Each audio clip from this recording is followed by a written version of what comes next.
l'actualité politique fait frétiller, saliver les journalistes parisiens? La réponse est oui. Vous allez voir, il y en a partout, partout. Ah, mais je crois que toute la France là salive parce que c'est Vous tellement... pensez Oh là toute la France? Oui. Je ne sais pas. Je Ouais, vais je la noter connais vos bien, vous remarques, savez. j'en suis pas sûr. Je Alors allons. je demanderai à ma mère. Oui, demandez à votre maman.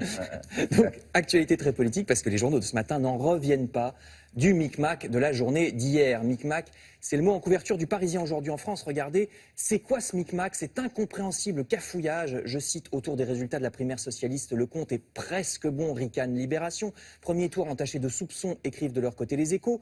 Les journaux reviennent sur les chiffres très bizarres de ce scrutin. En effet, au fur et à mesure du dépouillement hier, le nombre des voix attribuées à chacun des candidats augmenter exactement à la même vitesse, ce qui, bien entendu, est impossible. Comme si dans chaque urne, dans chaque bureau de vote, la répartition des voix entre les 7 candidats était exactement la même.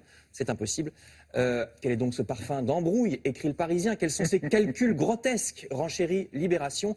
Alors au final, ça ne change pas l'ordre des gagnants. Hein. Benoît Hamon et Manuel Valls restent... Oui, mais apparemment, ça aurait été peut-être pour gonfler la participation.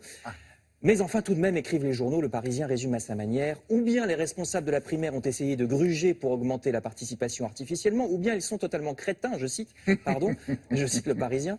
Le journal rappelle que déjà en 2008, Ségolène Royal avait accusé Martine Aubry de fraude lors du congrès socialiste de Reims. Le Figaro, lui, vous voyez, se montre caustique. On reste dans le folklore socialiste, ça s'inscrit dans la longue lignée des accidents qu'a déjà connu le parti, je cite le Figaro, qui reprend la phrase consternée d'un socialiste anonyme. Voilà en tout cas qui fait désordre, alors même que le Parti socialiste devrait avoir d'autres chats à fouetter. Le Figaro rappelle en effet combien le PS est menacé, d'un côté par Emmanuel Macron et de l'autre par Jean-Luc Mélenchon, qui va être notre invité dans quelques minutes. Ils doivent tous les deux se réjouir d'avoir refusé de participer à cette primaire, suggèrent plusieurs journaux, surtout Emmanuel Macron, car si finalement c'est Benoît Hamon qui gagne la primaire, c'est-à-dire un candidat socialiste très à gauche, eh bien Emmanuel Macron aura un boulevard au centre.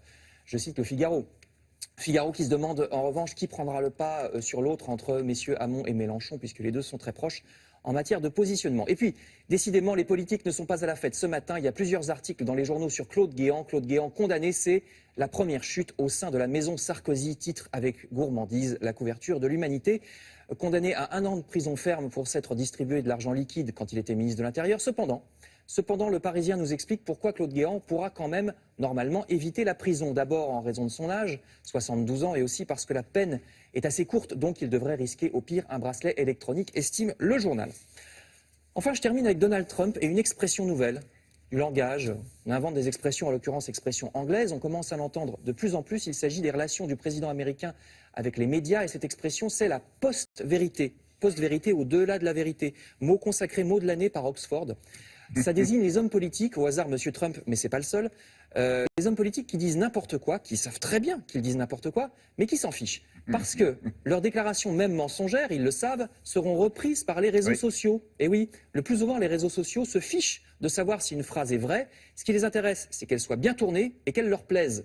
C'est uniquement ça. Donc si Donald Trump ou quelqu'un d'autre lance un slogan même complètement faux, même complètement mensonger, ses partisans vont adorer, ils vont le répéter encore sur les réseaux sociaux. Nous avons tous vu passer, quand nous sommes sur Internet, des énormités, des rumeurs qui ne reposent sur rien.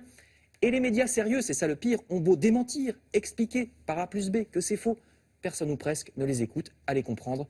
C'est en tout cas très dangereux et c'est notre faute à tous, nous autres les citoyens qui préférons écouter ce qu'on a envie d'entendre, généralement, plutôt que ce qui est vrai, et pas seulement sur Internet. Vous avez vu des articles à ce propos dans le Figaro et dans Libération qui parlent de ce problème.